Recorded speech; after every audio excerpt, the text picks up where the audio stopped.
Dear speaker, in a future age, when only a handful of tongues remain, I write this to you as a song, even as I know it won't do, even as I know the words I speak are devastation. I don't expect you to understand, but I want you to know there is another language in which I dream. Sometimes I think it's Korean. Other nights, my dead harmony sewing back together a broken room. Or my neighbors, a family of Ojibwas, welding their minivans, cinder blocks teetering. Summer evenings, the Hmong girl and boy echo hide and seek with cousins down the street. Or this spring, Juan, the Mexican kid next door, suddenly 14, shuffling steps on the corner, baggy, stuffed in his shorts. Truant every afternoon, I see him some days through my window, rapping in a back alley alone in broken English to his iPod, as I've seen him since he was 10. Youngest of 4 undocumented brothers in a boarding room basement I watch through their window well, like an evening TV show whose writers are all angry drunks, and I wonder, what will happen to this slightly dumpy boy's heart, out of sync with his tongue, the only 2 muscles you really have to move with wings through this world. A shiny black SUV pulls up each Friday. He climbs in, and I wonder if I did the right thing 3 years back by urging my other neighbor, an old white woman, not to call the cops on him.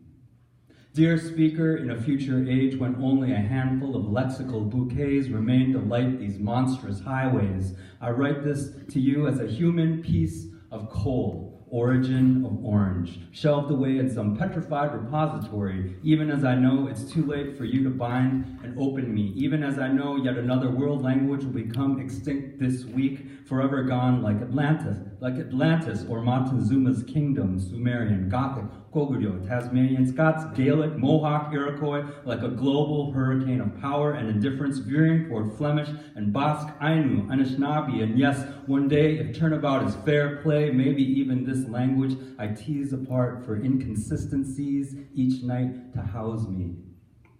I wish I could tattoo this prayer to my palm, even as I know it's way too long, longer than my body, my whole life, this eviscerated pink and black spilling through the forest of my sleep, though yesterday just another passionate Somali debate awakening me on the 21A. A mismatched couple whispering over borscht and pirashki at Kamarchik's on Hennepin.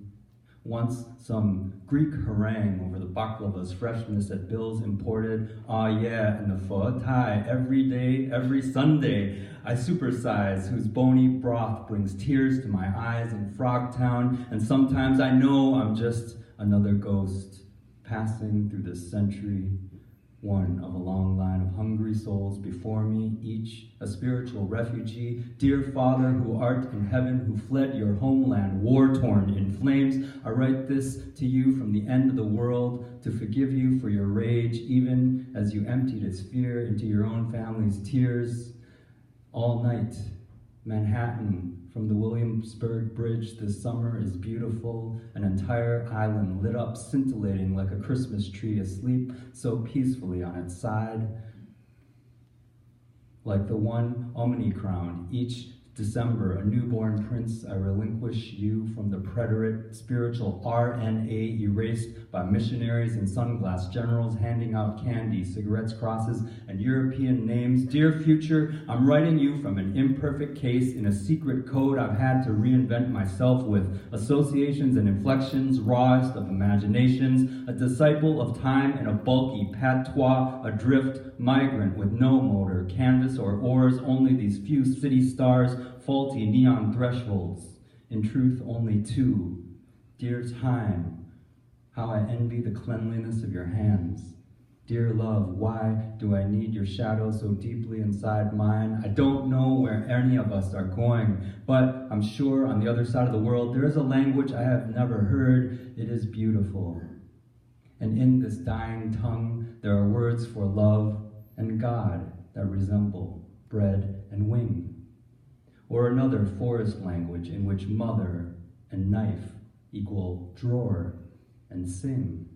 And island wood is somewhere desert milk, and berry elsewhere is a door. And if you added up all these dying words and the people who speak them, all their memories, histories, and lessons, all their gods, jokes, rituals, and recipes, if you learned and stirred them over and again until each utterance became a star, a new footprint, the marrow of a poem, and yet, what do we say? Not I am an incomplete dictionary.